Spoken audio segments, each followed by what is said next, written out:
Continuamos en el sexto Festival de Literatura y Naturaleza de Tamurejo, Siberiana, y en esta ocasión nos acompañan Cristina Reyes e Isabel María Pérez. Vamos a ver en ellas y a escuchar una conversación valiente y luminosa. Cristina se mete en jardines cotidianos con mucha fuerza y ternura, los de la accesibilidad, la autoaceptación y el derecho a ser escuchada. Isabel defiende los jardines literarios donde florecen las voces extremeñas, muchas veces olvidadas. Cristina es abogada, autora del testimonio autobiográfico Quiérete, sorda, y activista por la accesibilidad. Ha dirigido la Fundación Extremeña de la Cultura y ha viajado sola por medio mundo, rompiendo estereotipos sobre la diversidad funcional. Isabel María Pérez González es historiadora, ensayista y presidenta de la Asociación de Escritores Extremeños. Es especialista en la vida y la obra de Carolina Coronado, a quien ha dedicado buena parte de su trabajo divulgativo. Pues adelante y estamos deseando escucharos. Gracias.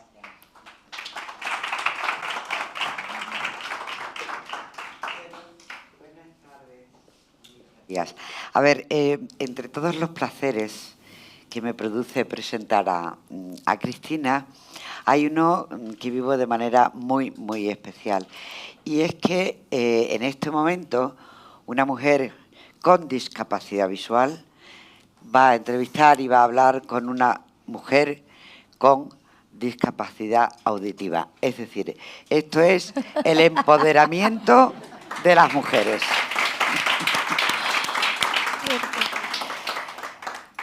Acaban de decirnos, es verdad, que Cristina ha escrito un libro a partir de un jardín en el que se metió, que fue, en doble sentido, diría yo, una narración.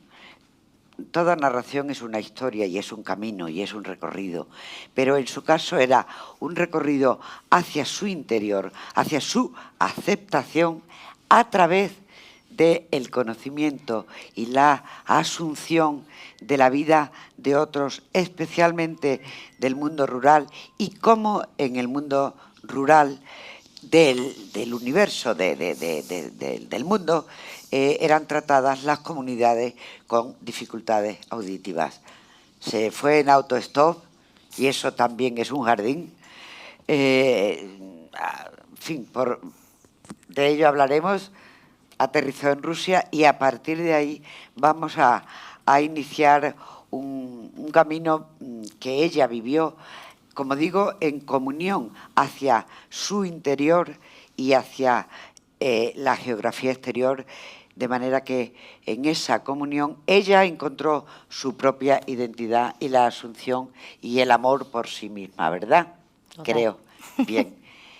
Nació en Hornachos, por tanto, creo que podríamos empezar por ahí, claro, si te parece bien. Bueno, hola, muchas gracias por venir, gracias Isabel por presentarme, tan bonito. ¿Nos vamos a Hornachos entonces? Nos vamos a Hornachos. Bueno, pues Hornachos lo conocéis, ¿no? Está cerquita. Además, yo le estaba comentando antes a la compañera que yo vivía aquí también en la Siberia hasta los 3 años. Mi madre yo con mi madre, pero mi padre estaba allí, entonces, bueno, luego nos fuimos para allá. Y ahí nos quedamos. Bueno, pues eso, bueno, me presento un poco. Claro. Yo soy Cristina, soy de Hornachos, toda mi vida que recuerde allí, aquí en esta etapa no. Me detectaron discapacidad auditiva a los 3 años. Bueno, primero porque tenía mi propio diccionario, hablaba muy mal. Y segundo, porque tengo otitis crónica y entonces, pues, sangrado, supuración, eso fue también lo que alertó. Y nada, pues me hicieron muchísimas operaciones, toda la vida, o sea, lo digo en el libro, ¿no? Toda la infancia la recuerdo con mucho dolor, porque los oídos duelen mucho, ni una muela, o sea, muchísimo dolor. Y la adolescencia, que es otra parte también del libro, con mucha vergüenza. No sé si habéis visto la película de Sorda, que se ha estrenado hace poco además, que es un peliculón, que pues eso detalla muy bien esto, ¿no? Que quiero decir, y ya pues la pongo en referencia, porque de adolescente pues se tapaban los audífonos con los cintillos, no sé qué. Yo no lo decía, además es una discapacidad que es muy invisible y es muy difícil de entender. porque, pues hablas muy bien, pues te enteras de lo que quieres. Entonces, bueno, pues es una época regular. ¿Y qué pasa? Que yo, pues, mi pueblo, 4.000 habitantes, no conozco a nadie, crezco sin referentes, ¿no? Entonces, pues estoy ahí como con esa pérdida de identidad. Y entonces, bueno, pues al final una crece, va estudiando, cuando das el salto a la universidad ya pues las barreras se van acumulando y al final, bueno, pues me decido a Madrid como cualquier persona a trabajar y llega la urbe, ¿no? Con todas estas cosas, todo pues ese ajetreo que no estás acostumbrado, con todo este cargo además de lo digo, no lo digo, cómo paso esto, cómo paso una entrevista de trabajo, no me entero. Todas estas cosas que al final vas acumulando. Ahí, perdona, porque ahí precisamente coincides con algo que se estuvo hablando aquí ayer. La vivencia y el paso de la ciudad, o sea, del campo a la ciudad y de la ciudad al campo, esa incomprensión quizás urbana con su ajetreo, pero también con casi una especie de prepotencia del urbanita que mira por encima del hombro a quien viene del pueblo. Ahí me interesa, creo que nos interesa a todos, que incidas un poco en cómo viviste tú, sorda, vamos a decirlo, de pueblo que llega a Madrid. ¿Cómo fue eso? Difícil. Hombre, al principio son muchas luces. O sea, cuando paran los fuegos artificiales, porque tienes cosas a las que no accedes en el pueblo, porque las cosas como son, hay muchas cosas a las que acceder, son muchos estímulos, pero luego es difícil, es muy difícil hacerte. Por eso mismo, ¿no? Porque al final tú ya llevas una mochila y tienes que llegar y tienes que, o sea, en empresas y todo, tienes que llegar y o lo dices, no lo dices. Bueno, al final ahora cada vez está todo más... Ahora ya tenemos más facilidades para hacer entrevistas y todo. Pero es complicado, es un salto. Pero que bueno, todo es aprendizaje, ¿no? Vale, bien. Entonces, un día tomas la determinación de romper absolutamente con todo, con tu trabajo como abogada y otras muchas situaciones, lo vendes todo y decides, que esto es algo muy, muy, muy interesante, decide con ese dinero embarcarse en un viaje por el mundo en autostop, que se dice pronto. Bueno, un nuevo jardín. Cuenta. Sí, bueno, pues ese en ese ajetreo de Madrid que hablábamos, que digo, jolín, he salido del pueblo a buscar otra cosa, pero esto tampoco, esos horarios, ese estrés, ese cambio de distancias tan largas todos los días, esto tampoco es lo que busco, ¿no? Y entonces empiezo a viajar en solitario, viajes cortos, de verano, vacaciones y tal.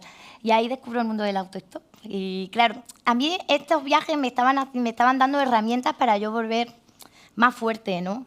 Y porque al final, cuando tú viajas con alguien, pues alguien va a la ventanilla por ti y te coge. Pero yo me di cuenta de estos viajes en solitario que el mundo no está hecho para las personas con discapacidad auditiva, ¿no? Claro. Y ahí es cuando yo abro mi blog, Mochileando sin Barreras, para contar mis vivencias, pero para reivindicar más turismo accesible. Aquí empieza todo, porque por primera vez yo me estaba reconociendo como sorda, ¿no? Y como todas estas vivencias, bueno, pues empecé, además, fíjate que yo empecé en Latinoamérica a viajar sola por el tema de la altura labial, claro, porque a mí me hace mucho apoyo. O sea, yo, por ejemplo, en pandemia, o sea, ya no iba ni al Mercadona sola. Claro. Lo pasé mal, o sea, prefería trabajar desde casa, estaba en la fundación, y prefería trabajar desde casa porque, claro, el teléfono al final me viene directo al audífono. Lo pasé muy mal ahí.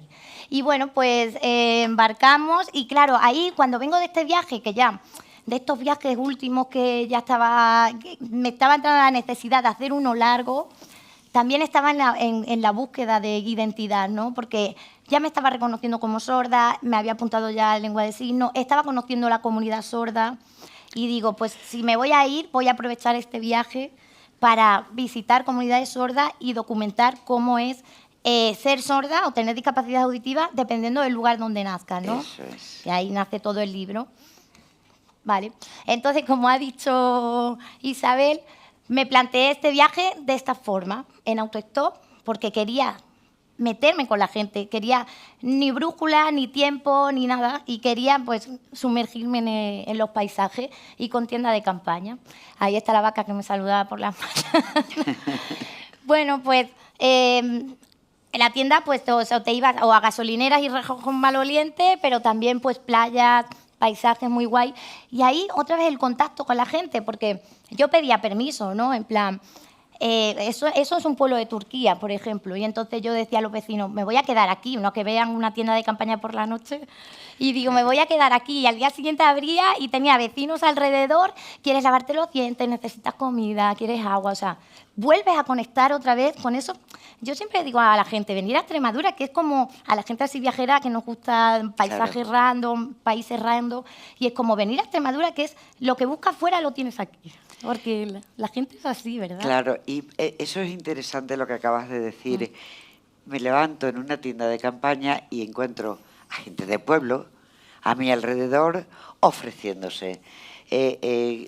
¿Tú cómo vives en esos comienzos la diferencia entre tu llegada a Moscú, por ejemplo, una gran ciudad, o al lago Baikal, por ejemplo, donde de repente descubres, un espacio inmenso del que nos hablarás ahora, que es pura naturaleza, pura identificación del ser humano con la naturaleza y que de alguna manera te devuelve a ti, a tu propia infancia y a tu propio mundo rural, ¿verdad?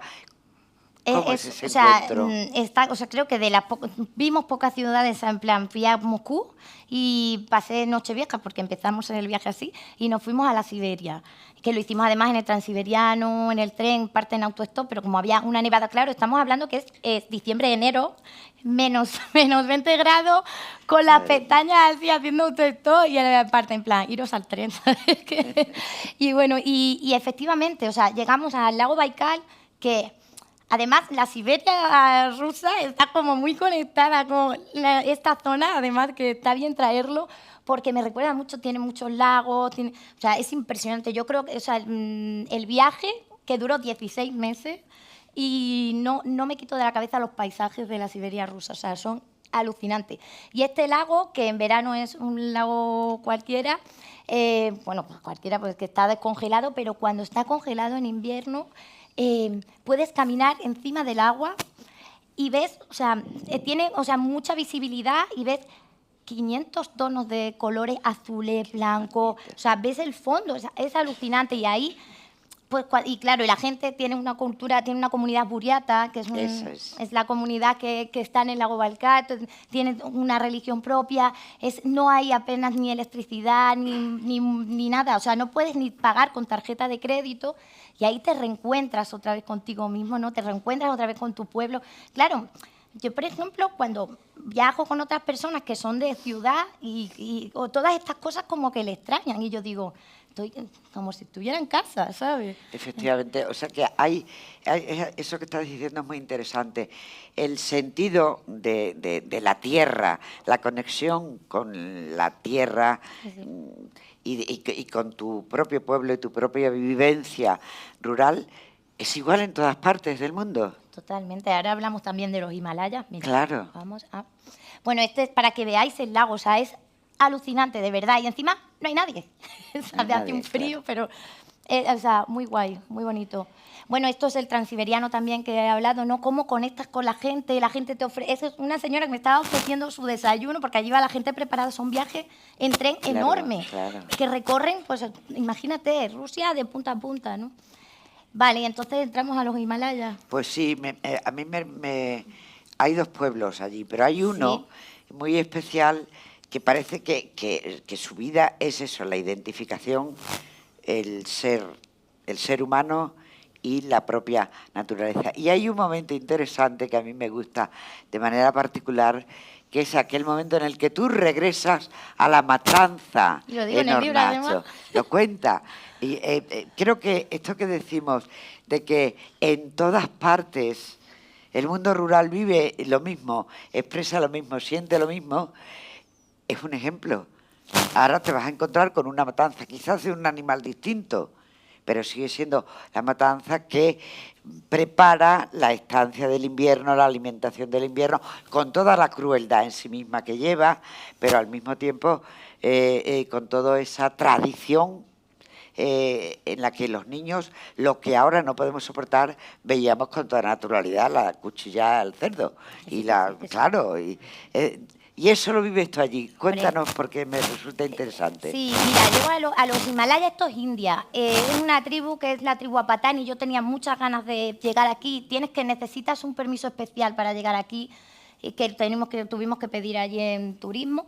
Y bueno, son la región de las 7 hermanas en el noreste de India, muy pegado ya pues a lo que es Birmania, lo que es ahora Myanmar, ¿no? Y bueno, pues llegamos aquí y yo tenía muchas ganas de ver esta cultura porque las mujeres además, contamos, ¿no? Las mujeres además tienen aquí un tatuaje aquí en la barbilla y ¿cómo se llama? Dilataciones en la nariz. Y bueno, a partir de más o menos las mujeres con 50 años lo tienen, pero ya no se hace por suerte. Esto se hacía porque estaban en pelea con la tribu de al lado y violaban a sus mujeres. Y entonces decidieron los jefes de la comunidad antaño que para que no las violaran, las afearan. Y entonces le hacían el tatuaje aquí así, y la nariz, esta la tiene pequeña, porque vimos mujeres con la nariz de verdad deformada, ¿no? Y entonces han conseguido que esto no se haga. India lo ha prohibido, pero todavía, o sea, hay comunidades también en Myanmar que siguen haciendo estas cosas. Y, por ejemplo, bueno, pues conseguimos quedarnos en casa de ella y porque conocimos a su madre, bueno, el viaje autostop, el viaje. Y conseguimos quedarnos en su casa, que además, fijaos, o sea, ¿no se me oye? Ay, perdón. Vale. Conseguimos quedarnos en sus casas, que además, fijaros cómo las tienen de bambú, todas las casas súper cuidadas. Creo que he puesto otra foto. Fijaros, todas las casas súper cuidadas. A ver, míralas, aquí están todas. Y claro, nos quedamos tanto tiempo allí, no hay nada que hacer más que pues acompañarlas, ¿no? A ellas no les gustan que les hagan fotos porque va mucha gente como al circo de hacerle fotos, ¿no? Que al final muchas veces también pues cuando viajamos a África, que hay tribus así, hay que tener también mucho cuidado con eso, pero como pasamos tanto tiempo allí, en el pueblo, ¿sabes? Claro. Pues, claro, consigues que te cuenten muchas historias. Entonces llegamos a la matanza. Bueno, todo lo hacen. Me encanta porque todo lo sacan de la tierra, ¿sabes? No sé si voy a poder darle... Ay, me he ido. Perdón. Me estoy yendo. Es que hay un vídeo, pero creo que no le voy a poder dar play. Bueno, todo lo sacan de la tierra, las mujeres trabajan en el campo... Y claro, llegaba el día de la matanza, que es esta fiesta donde, es un vídeo, pero no puedo darle al play, creo. Todo el mundo trabaja para hacer la gran fiesta, que era la fiesta de la luna, no sé qué, y claro, llegaba la matanza. Y pues yo pues allí, pues yo qué sé, me recordó a mi infancia que mis padres, yo cogía vacaciones en el cole para ir a la matanza de mis abuelos, ¿no? Claro. Que yo recuerdo que era un día de fiesta. Pues yo, claro, allí con la gente, no, te va a dar asco, no sé qué, pero yo allí removiendo la sangre. Claro, exacto. Y era como, ¿pero por qué? O sea, es que es igual, todo el mundo necesita lo mismo, paz. Luego hablaremos de la paz. Exacto. Comer y tener su familia, ¿no? Tranquilo, ¿no? Al final... Es la esencia de la vida. Pues antes de seguir a otro, el camino licio, todo, en fin, continuar el camino, has tocado un punto que a mí me parece muy interesante. Luego llegaremos a la guerra, pero el tema de la mujer en la guerra. Fijaos bien, la mujer utilizada como instrumento de derrota del enemigo. Ahora violo a tu mujer para que tú te sientas humillado y acobardado. Y ahora yo, para que no violen a mi mujer, le destrozo la cara. Es decir, al fin y al cabo, la mujer como víctima central de la contienda, como persona utilizada. Y eso da igual que sea en las ciudades, que luego lo veremos, o en las zonas rurales, por ejemplo. Me parece que es un punto interesante esa reflexión que nos acaba de hacer Cristina. No sé si quieres aumentarla o basta con lo que yo... Sí, no, mira, añadimos también que, claro, por ejemplo, justo debajo, en la misma región, hay otra tribu que son casis, que son una tribu matrilineal, es una tribu matriarcal. Y que son estas también, ¿no? Que tienen así esta manera de vestir... y también son una curranta. Y bueno, pues al final los hijos heredan el apellido de la madre, cuando te casas vas a la casa de la madre, o sea, tienen bastante poder. Es que además me alucinó, en India, que es la mayor tasa de feminicidios, ¿no? Y cómo el hombre se encarga de la casa, de los hijos, del cuidado, me pareció alucinante, pero cuando rascas, Claro. te das cuenta de que hay una asociación en contra de los mismos hombres, en contra de eso, y que hay mucho alcoholismo entre hombres, porque están como que no tienen, ¿sabes? Claro, en un país donde el hombre manda, y allí ellos no. Y allí no, claro. Y hay como muchos problemas con el tema. Al final, cuando rascas, pues ves, ¿no? Ves que hay problema de fondo, claro. Entonces, nos has hablado de la tribu Kasi, que es esta precisamente. Sí, y mira, otra cosa que es que viven acorde con la naturaleza. Eso es, ahí va. Que me encanta. O sea, esto es un puente de ramas vivas. O sea, cogen los árboles y en vez de romperlos o construir Eso, con material, cogen la rama viva y hacen puentes. O sea, parece que estaba como en Avatar. O sea, de Sí, verdad, sí, sí. es alucinante. O sea, es alucinante. O sea, es una conexión tan brutal con ¿Y la la naturaleza. sentiste tú también? Claro, es que es Absolutamente. imposible no sentirla. O sea, de allí se cuida todo. ¿Sabes? Eso es alucinante. Y es que, volvemos, es India, que hay una contaminación también brutal, y te vas a este lado y es como, ¡guau!, parece otro país. Es como de las zonas más limpias del planeta. Yo, esto no puede ser. Es decir, que de alguna manera sigue habiendo oasis, pero ¿cómo se podría hacer, como piensas tú, hacer extensiva ese sentimiento de comunión, ser humano, naturaleza, hacia el resto de los espacios que no son, digamos, burbujas? Bueno, pues todo pasa por la educación, como siempre, pero creo que hemos llegado a que no se puede hacer política rural desde la ciudad. Ah, ¿No? Que hemos a ver, llegado a eso. explica por ahí. Pues que bueno, yo al final vivo en un pueblo, mi padre es cazador, ¿no? Y claro, o sea, no se entiende, quiero decir. O sea, no puede una persona que no vive en lo rural hacer política para lo rural, tiene que vivirlo también, ¿no? Entonces yo creo que, bueno, pues eso creo que pasa por la educación, como todo, la visibilidad, la educación, el que tú sientas, porque si tú sientes la tierra, luego todo, ¿sabes? Todo lo vas a cuidar, macho. Es que, Claro.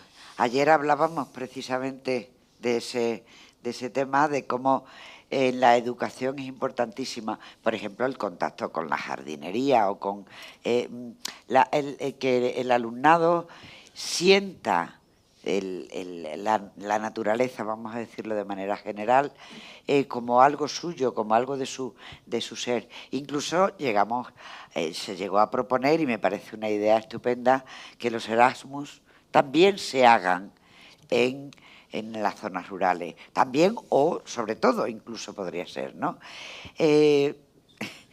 ¿Tú podrías imaginarte unos chavales de Badajoz, que es una ciudad pequeñita, haciendo un Erasmus en esa tribu? ¿Te lo imaginas? ¿Sería posible? sería la leche. Pero por eso te quiero decir, como propuesta, ¿cómo te parece Claro a ti que sí. y cómo lo podrían, puesto que tú lo has vivido? Y bueno, es que además, incluso, y hablando más, bueno, luego hablaremos de esto, pero yo que ahora he viajado esta Navidad a los campos de refugiados saharaui, que he ido con mi marido y con otro amigo sordo ciego, y mi marido decía, jolín, esto debería ser obligatorio, que además es historia de España y no tenemos ni idea, luego llegamos a eso. Claro, ¿vale? bien, bien. Vamos al Camino Camino Licio. El Camino Explícanos, Licio eso es. es como el Camino de Santiago, pero en Turquía. Y entonces recorre toda la costa del sur de Turquía. Y es alucinante. Tiene unos paisajes, o sea, vas por camino, pero es todo costa. Dicen que es uno de los paisajes, no me parece el más bonito, pero es muy guay porque o vas con tu tienda de campaña, que íbamos, y también pues vas alojándote en casa de gente, si quieres, ¿no? Hicimos como mis para ducharnos y eso.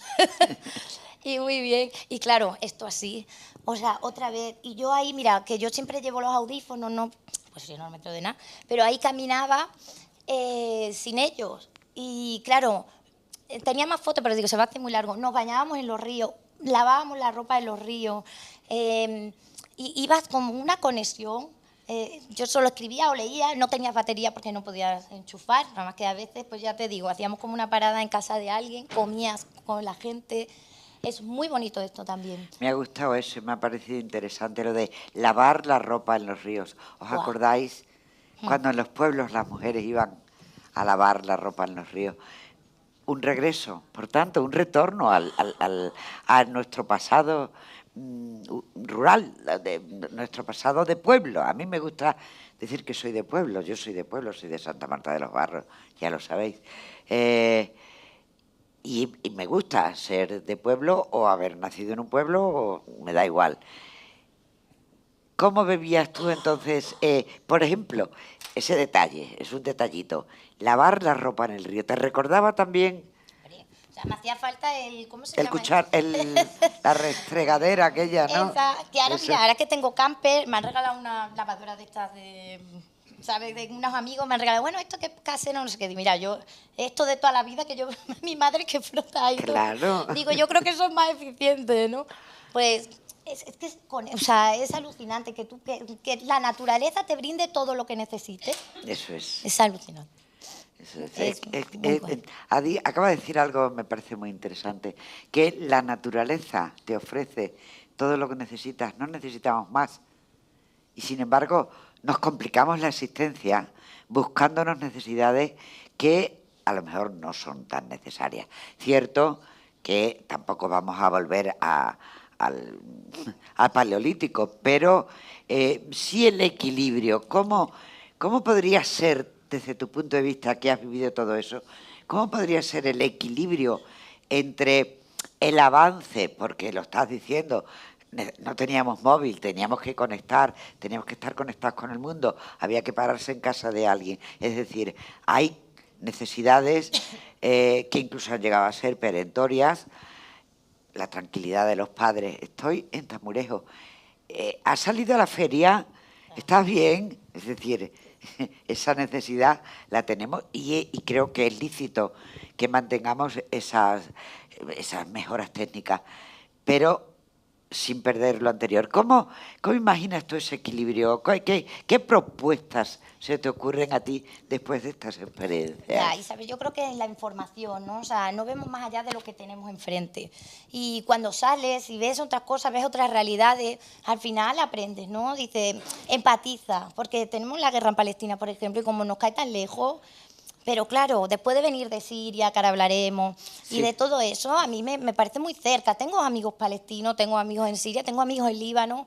Entonces, como creo que es la información, que ahora, bueno, hay una era de la desinformación también que es brutal. Tengo mucho cuidado con eso porque nos manejan. Sí. Y volviendo también a lo mismo, es decir, yo por ejemplo no compro huevos en el súper porque, madre mía, o sea, como tienen a las gallinas en granjas de gallinas, pero sí me lo como del huerto, ¿no? Entonces, pero si tú evitas ver ese vídeo de cómo están los animales y tal, entonces al final el equilibrio pasa por ser empático, ¿no? Y informarse. Pero bueno, esto es mi opinión. También se hablaba ayer precisamente de los huertos urbanos, ¿no? Quizás una de las ventajas, yo la practico, de vivir, yo he regresado al pueblo, antes no vivía allí, y ahora vivo allí, y practico el ir a una frutería donde todo lo que tengo es de las proximidades. Como dice la frutera, estos tomates son de la tierra. No, estos son de plástico, que vienen de los invernaderos. Es decir, ella misma te va indicando. Entonces, sería posible, como propuesta también, ampliando lo que se hablaba ayer, la utilización de esos huertos urbanos, precisamente porque los que somos de pueblo o vivimos en un pueblo tenemos esa ventaja.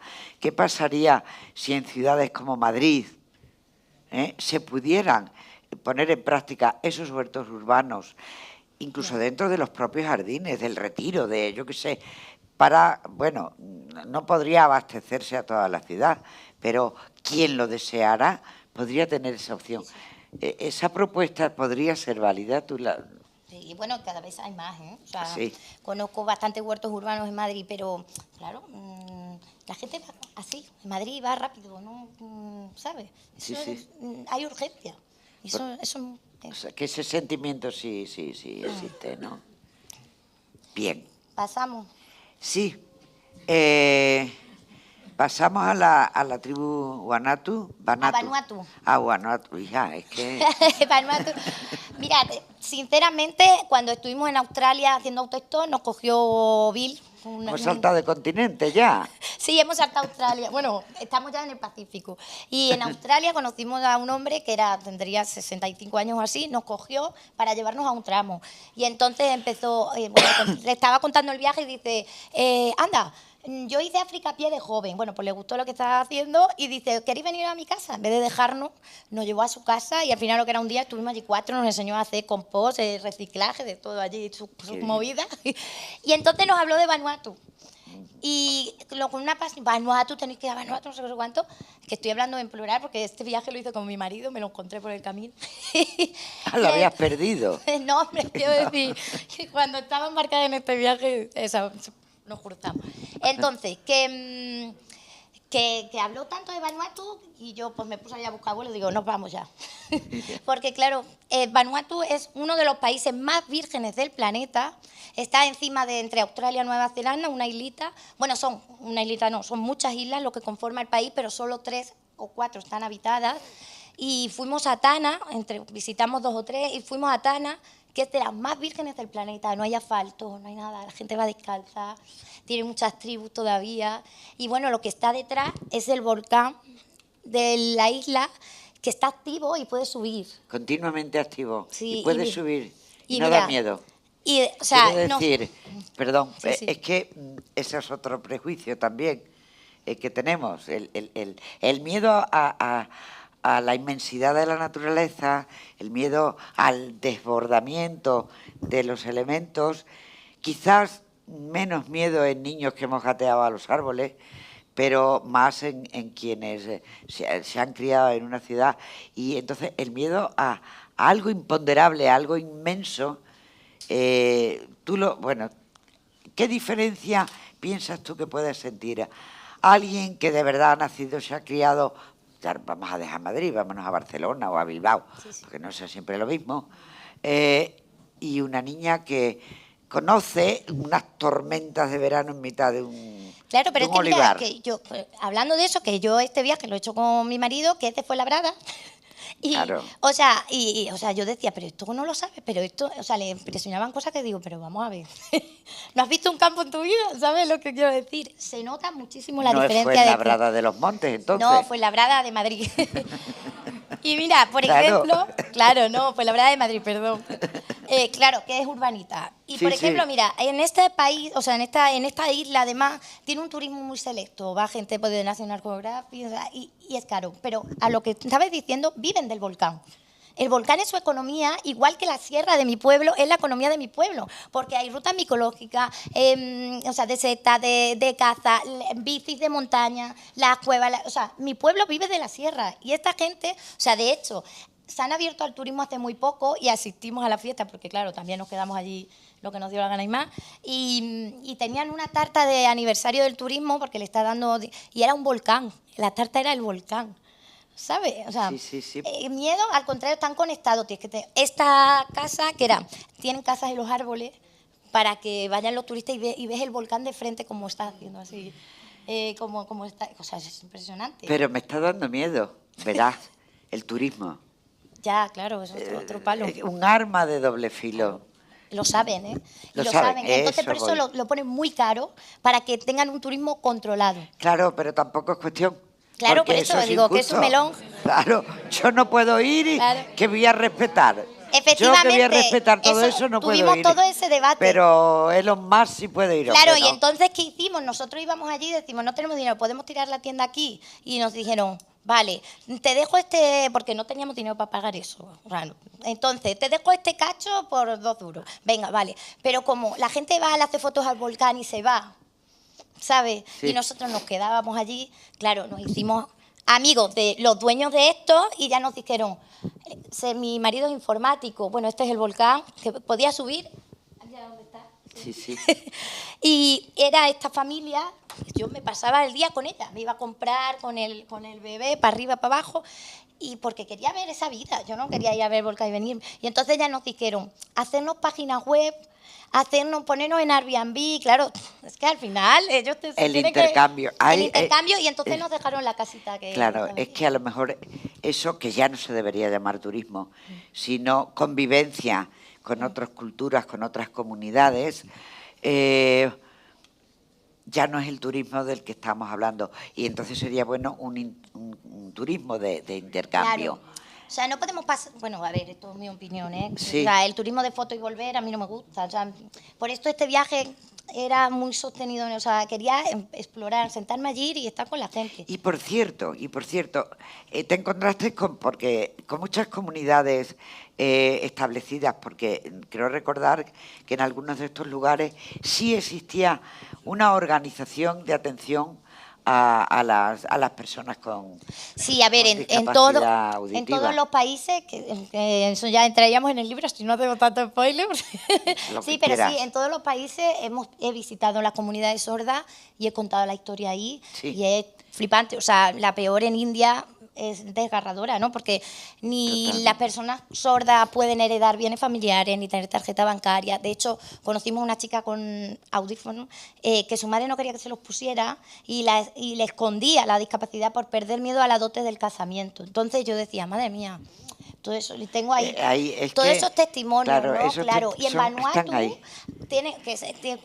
ellos tienen mucho con el tema de los tsunamis y eso, allí todos los carteles, cuidado, aplicación todo el rato, porque claro, es un movimiento sísmico, y mucha gente sorda, hubo una catástrofe en el 2000, no hace mucho, mucha gente sorda no se enteró.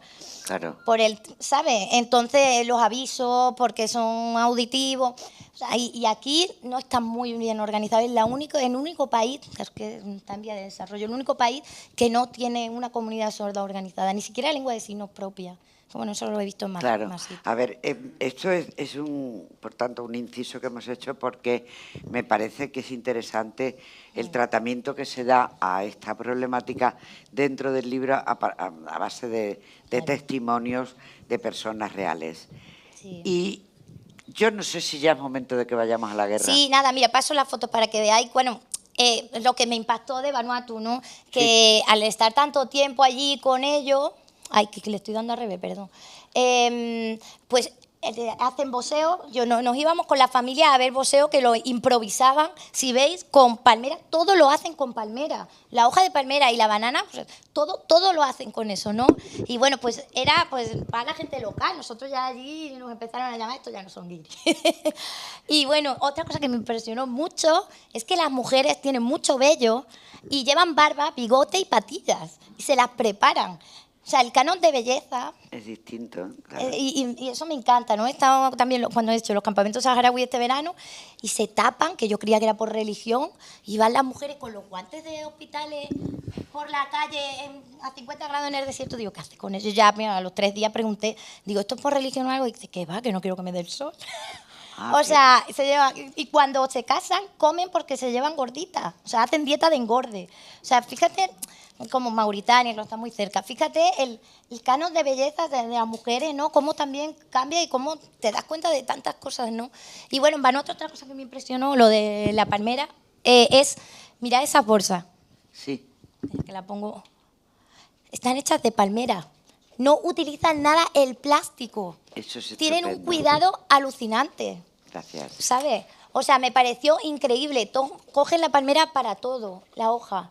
Y bueno, ahí cocinando. Ah, bueno, y eso también. Mira dónde comíamos, en hojas.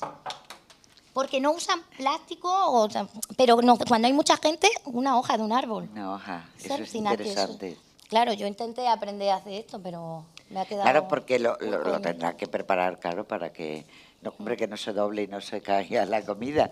Sí. Pero eso es también contacto y utilización positiva, digamos, no abuso de la propia naturaleza. Vuelve a ser la conexión. Y ahora sí llegamos a la desconexión o del ser humano, ya no con la naturaleza, que por supuesto, sino contra el propio ser humano.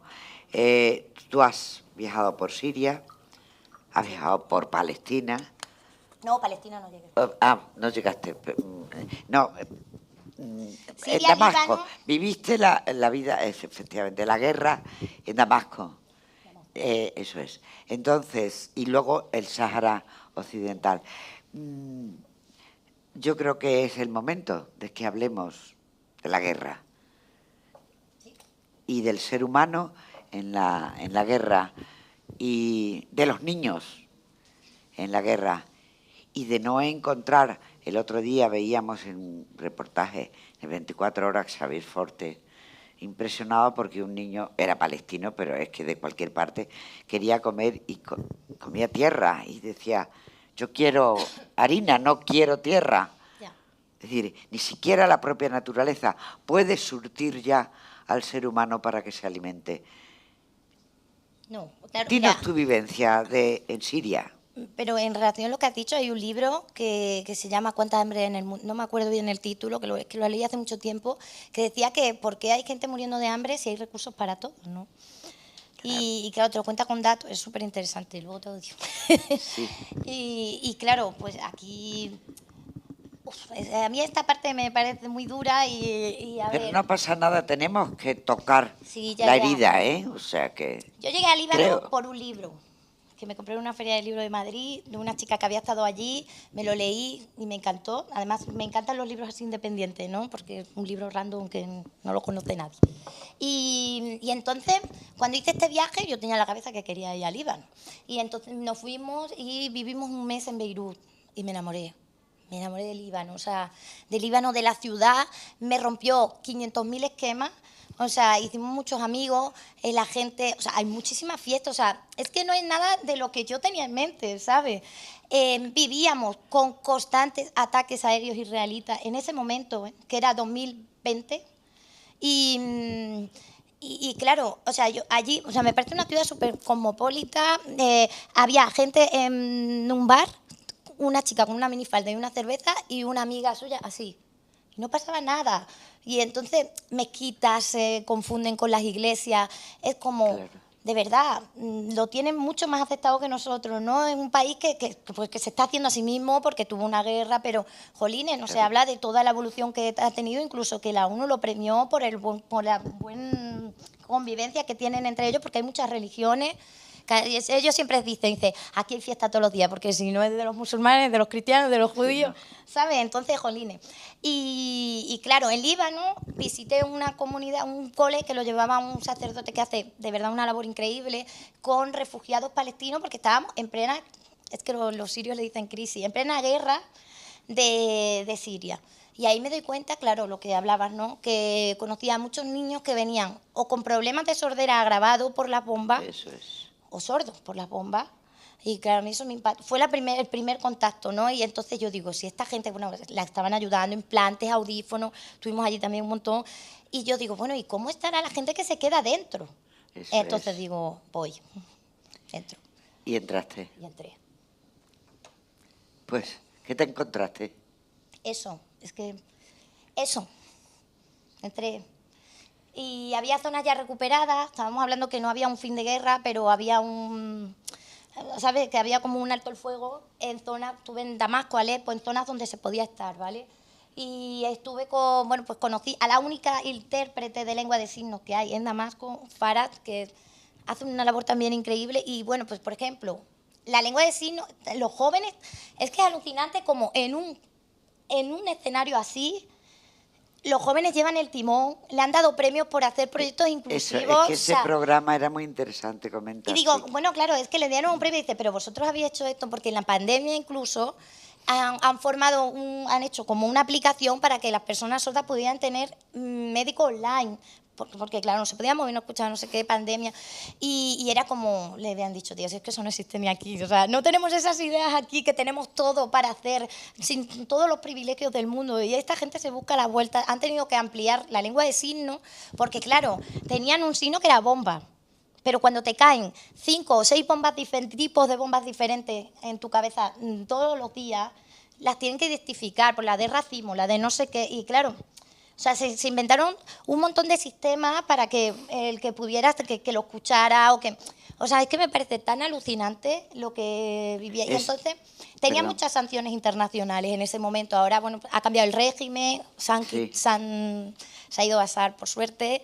Y claro, ellos me decían, por favor, o sea, tenían sueños, bien, están ahí en el libro, ¿no? Tenían sueños y decían, es que no podemos hacer nada, cuenta nuestra historia. Que me dijeron, eres la primera persona con discapacidad auditiva que viene a vernos después de este conflicto, crisis. Cuenta nuestra historia, ¿no? Entonces salí de allí y digo, este libro tiene que ser una realidad. Claro, claro. Pero veis, es lo que decíamos hace un momento, es la utilización de las tecnologías de una manera positiva, de una manera humana. A ver, y para nosotros, o sea, Claro. a mí me ha cambiado la vida la Claro, tecnología. claro. Yo es que voy con esto, escucho las llamadas aquí, ¿sabes? Incluso cuando me aburro me pongo en Netflix aquí, el Spotify, y me dicen mis amigos, no te estarás poniendo música. y jolín, que nos ha cambiado la vida. Tengo también el multimix, cuando estoy en público y no estoy hablando, por ejemplo, estás hablando tú, yo te doy aquí un micro pequeño y me viene aquí. O sea, a mí eso me ha cambiado la vida, sobre todo para trabajar en reuniones Claro. donde hay mucha gente. Bueno, Luis, ¿te acuerdas de las reuniones? O sea, era horroroso. Cuando hay mucha gente, yo no oigo al que está, Aquí ¿sabes? si no Entonces, lees los labios, ponía no, el cacharrito claro. ese en medio y te hace como... O sea, claro que nos ha cambiado la vida. La gente signante, las videollamadas. O sea, Claro. tengo amigos sordos totales y es que, claro, antes no podíamos hablar, pero con videollamada ahora sí. Entonces, claro, hay que utilizarlas con cabeza, Exacto. efectivamente, claro. O sea, sí, pueden ser una gran aliada. Saltamos al Sáhara. Y saltamos al Sáhara. Este es el viaje más reciente que hemos hecho. Y bueno, así ya rápido. He ido yo con discapacidad auditiva, mi amigo Felipe con sordoceguera, porque tenemos una amiga saharaui allí que es ciega total. Y nos escuchó en un podcast, fíjate, habla español muy bien porque... Una buena pandilla. Sí, mi marido nos cogía los tres. ¿No? Y claro, ella lo escuchó en un podcast porque venía aquí en Vacaciones en Paz. Qué labor lo de Vacaciones en Paz. Siempre he tenido yo duda, y bueno, yo tuve una niña saharaui con mis padres, y siempre he tenido yo esa duda de, jolín, vienen aquí, luego se van allí. Claro. Pues me he dado cuenta, viendo este viaje, que es muy necesario, porque sigues teniendo ese vínculo, ¿no? Claro, lo mantiene. Claro, y bueno, pues hemos querido, ella quería que fuéramos a visitar la labor que ella hace, ¿no? Imaginaros con discapacidad en un campamento de refugiados que 50 años de exilio se cumple ahora este año, 50 años de exilio, donde no hay asfalto, es desierto, no hay nada y además no parece que se va a resolver, nadie lo quiere resolver, incluso cuando ya Europa, la Corte Penal Internacional ha dicho que Marruecos tiene que dejar de explotar los recursos del Sáhara y...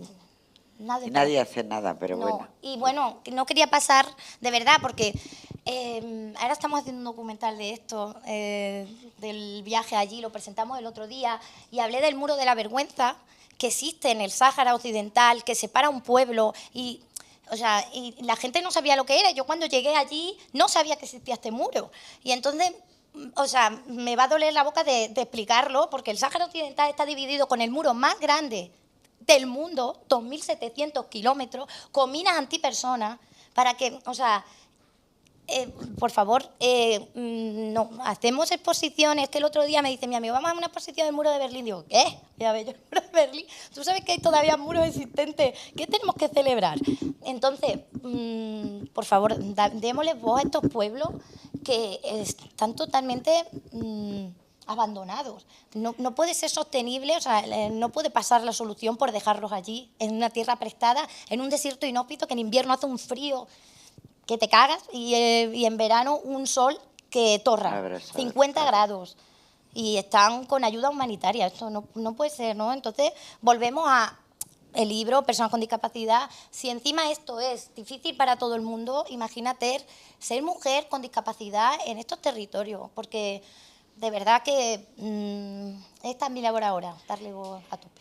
Y ahora, digamos, retrocediendo por casi, de alguna manera, por cerrar el círculo. ¿Qué sentiste tú también en esa naturaleza inhóspita, que quizás sea inhóspita porque el ser humano lo propicia? Porque, hombre... Está el rally París-Dakar de toda la vida, que a esos no les parece inhóspito. Ya. ¿Entendés? Es decir, a lo mejor hay alguna razón por la que ese entorno se convierte en algo hostil. ¿Tú crees también, de verdad, que un desierto es difícil? Obviamente, pero... ¿podemos considerarlo como algo verdaderamente hostil en sí mismo como naturaleza o somos los seres humanos los que lo hacemos hostil? ¿Tú cómo lo ves? A ver. Es una reflexión que se me ocurre. Sí, claro, es que el desierto es duro, ¿eh? O sea, es que estamos hablando del Pero Sahara. hay unos tipos que se gastan dineral y se lo pasan en grande. Claro, no pueden ni cultivar. Claro. Es que es muy difícil. Hay un huerto comunitario que han hecho con ayuda humanitaria, que lo tienen allí con un invernadero, y esto es muy difícil hasta sostenerlo. Entonces, claro, pero bueno, que los saharauis siempre han vivido nómadas del desierto, ¿sabes? También, pero claro, siempre moviéndose, hay oasis, ¿no? Exacto. Pero allí es que están como muy... Entonces, hay que adaptarse a la naturaleza, creo que, bueno, a la vista está. O sea, han montado en 50 años que yo me he quedado a alucinar para ser un campo de refugiados. He visto otros y, madre mía, los saharauis cómo se organizan, ¿eh? Pero, claro, hay que brindar oportunidades. Si tienes un bloqueo... Ahí está. ¿Sabes? Si tienes Por un ahí bloqueo, iba yo, no, claro. hay una economía sumergida. Dependen de la ayuda humanitaria. De la ayuda humanitaria. Entonces, y de lo que se haga con la ayuda humanitaria y cada uno como pueda, naturalmente. Yo no sé si podrías tú ahora ya cerrar el círculo y concluir. Sí, concluir. Y en tu relación, por tanto, campo-ciudad, porque realmente además, estamos en Siberiana. No hemos nombrado esto, que lo hablamos, pero cuando estaba en Australia y estaba en Sydney y llevaba, o sea, todo este recorrido que hemos hecho de naturaleza, y yo veía a la gente, el metro, las corbatas, otra vez la urgencia. La agonía. Y le dije a Sergi, a Vanuatu, a mi marido, digo, nos vamos de aquí ya. O sea, me impactó volver otra vez a eso, claro. ¿no? Y de hecho cuando volví decidí quedarme en Extremadura, ¿no? Que por eso estuve en Mérida todos estos años. Y ahora, o sea, he vuelto a Madrid porque me salió trabajo y el trabajo es trabajo, pero acabamos de vengo con el coche lleno de mudanza porque volvemos a otro viaje largo, ¿no? Ahora con las nuevas tecnologías hemos encontrado el equilibrio del teletrabajo y nos volvemos a ir, ahora ya en camper. Entonces, claro que sí, el viaje me ha reencontrado con lo esencial, es que no se necesita más. Me he reconciliado con mi pueblo, ¿no? O sea, valoro muchísimo ahora pues lo que estábamos hablando antes, que pueda comerme la carne que mata mi padre en la caza, con un equilibrio, ¿no? Que pueda ir a por los huevos a la gallina. O sea, todas esas cosas, es que me ha cambiado totalmente la concepción, porque mi idea es de cuando deje de viajar, mi sitio va a ser el pueblo, ¿no? Es decir, que el viaje por la geografía podemos concluir también que es un viaje hacia el interior y que es un viaje de retorno a la vivencia tan valiosa de lo que es el mundo rural. Sí. Sí, total, vamos, como lo dice. De hecho, es que, o sea, amo el mundo rural. Ahora vamos a ir a Latinoamérica y, o sea, solo busco paisajes.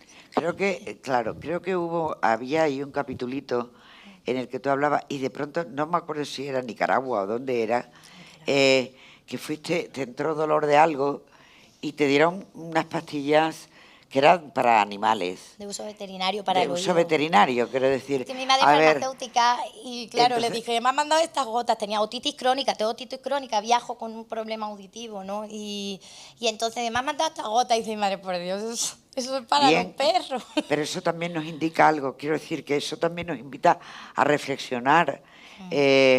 Tampoco es igual un mundo rural aquí, Siberiana, España, que el mundo rural, bueno, en Nicaragua, creo, ¿no? Nicaragua, es uno de los países más bonitos. Sí, pero también tiene lo que tiene encima. O sea, entonces, a ver, pues háblame del mundo rural en esos países en guerra y en esos países con dictaduras y en esos países donde te tienen que dar una jota. Pues con más necesidades, pero claro, al final hay menos recursos, ¿sabes? Y claro, pero esto... incluso en ciudad, quiero decir, debemos cambiar el sistema para que todo el mundo tenga acceso a lo básico, ¿vale? Pero bueno, también tiene muchos recursos naturales, O sea, ese mismo médico me dio también muchos recursos naturales que al día de hoy sigo utilizando, ¿no? Eso es porque interesante. se buscan las vueltas de otra manera al final. Eso es interesante, las hierbas de nuestros abuelos. El mundo es el mundo y el ser humano se amolda. El anís porque te duele el estómago, el no sé qué. Pero eso yo creo que es importante también, ese reconocimiento del valor de casi de la medicina natural. Bueno, no sé si es correcto llamarle medicina, pero por lo menos Bueno, un complemento. Exacto. Bueno, pues yo creo que entonces Cerramos. hemos concluido bien, ¿verdad? Sí. Bueno, muchas gracias. Gracias a todos. Muy bien, las cosas. ¿Dónde está? Las dos en punto.